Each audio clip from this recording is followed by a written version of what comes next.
School dude Clem here, as some of you think I say.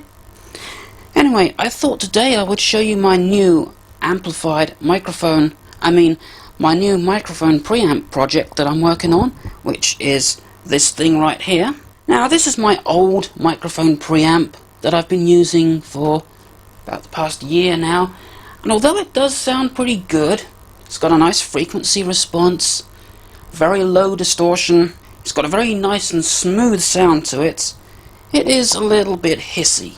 And at first, when I used to play my videos back and I heard that background noise, I thought, well, you know, it's probably noise from the fan and the computer because I've got those on, and that's the background noise that I'm actually hearing. But I tried recording without the computer and the fan on, and the background noise was still there, so this thing is what was making the background noise. So now, I've made this new microphone preamp. And just look at this thing. It's a marvel of technology, isn't it? It's based on this circuit here, which I'm sure you've seen many, many times. And I apologize for all the flickering bands all over the picture. I will try to do something about that right now. It's the stupid auto exposure on the camera. Just because I put a piece of paper in front of the camera that's mostly white, it's made the camera freak out. It's like, oh my god, the picture's too bright, I've got to make it darker.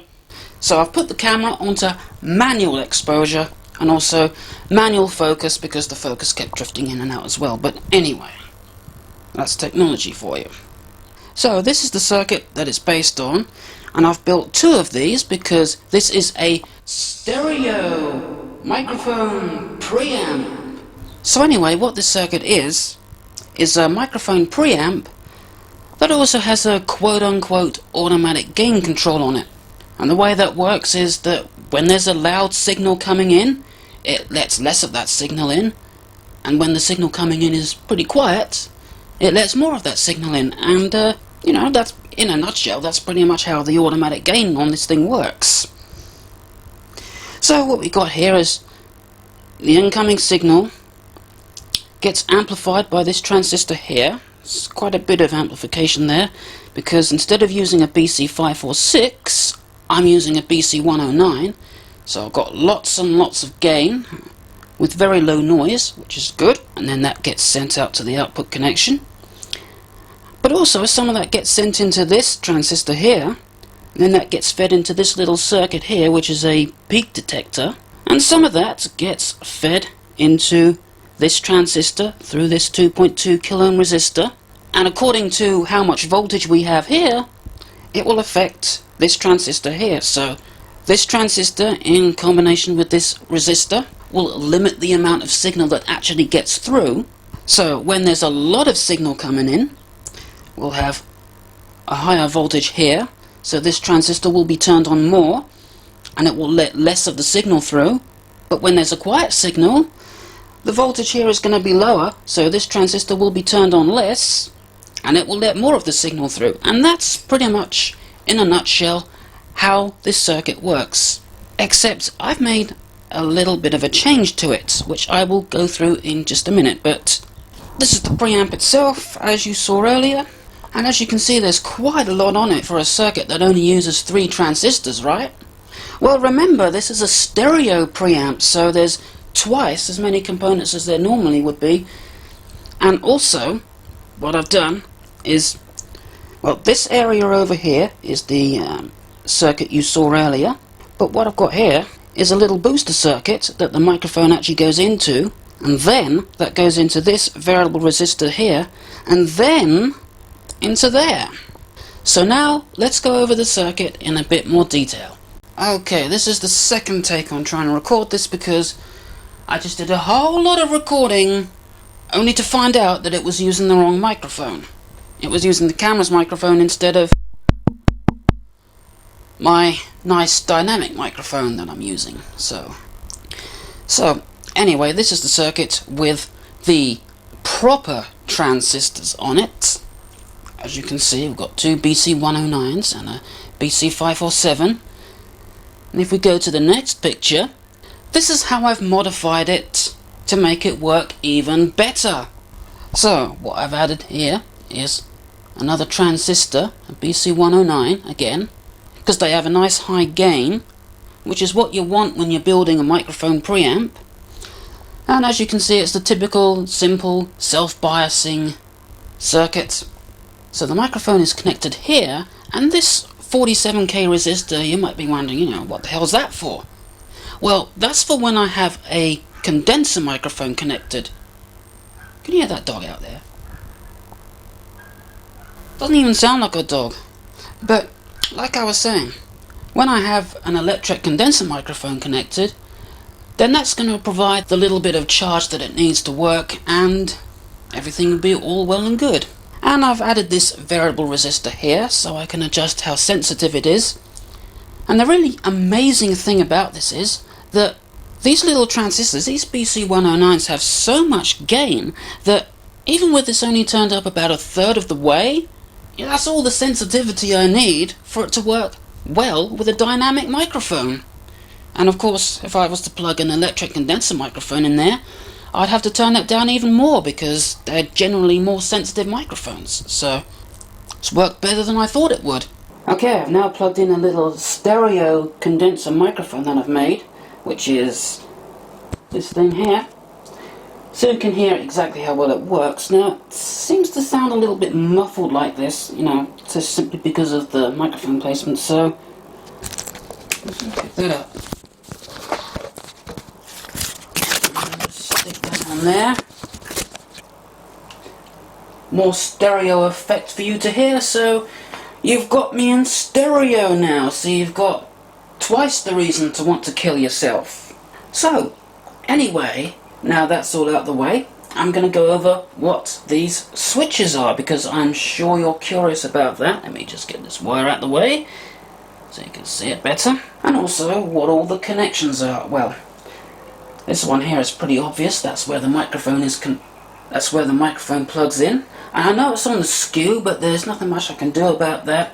It sort of moved while the epoxy was setting, and well, it's that stuff that you mix up and then it goes rock hard, and well, that isn't coming off anytime soon, I can tell you that.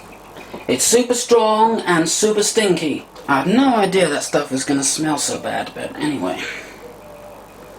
Smells like rotten eggs in here now, but I guess that's something I'm going to have to live with. Anyway, this is the sensitivity control, which adjusts how much gets from here into here.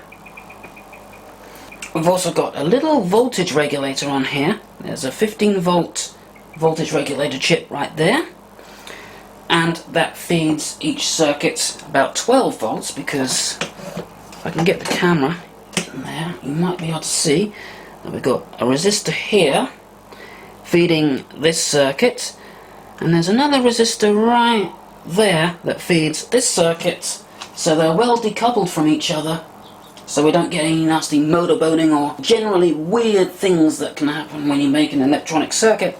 This wire is the output wire, which you cannot see because I don't put the camera down far enough. This is the output, which is going out to the computer's line in, so you can hear from this thing, and this wire is where the power comes in. And this wire is the lead of my stereo microphone, which has decided to get in the way.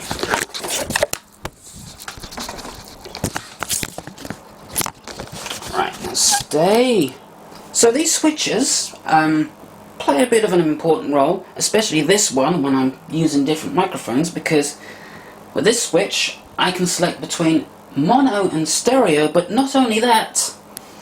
If I have the switch like this, that's left channel only. If I have it like this, that's right channel only, and like this is back to stereo.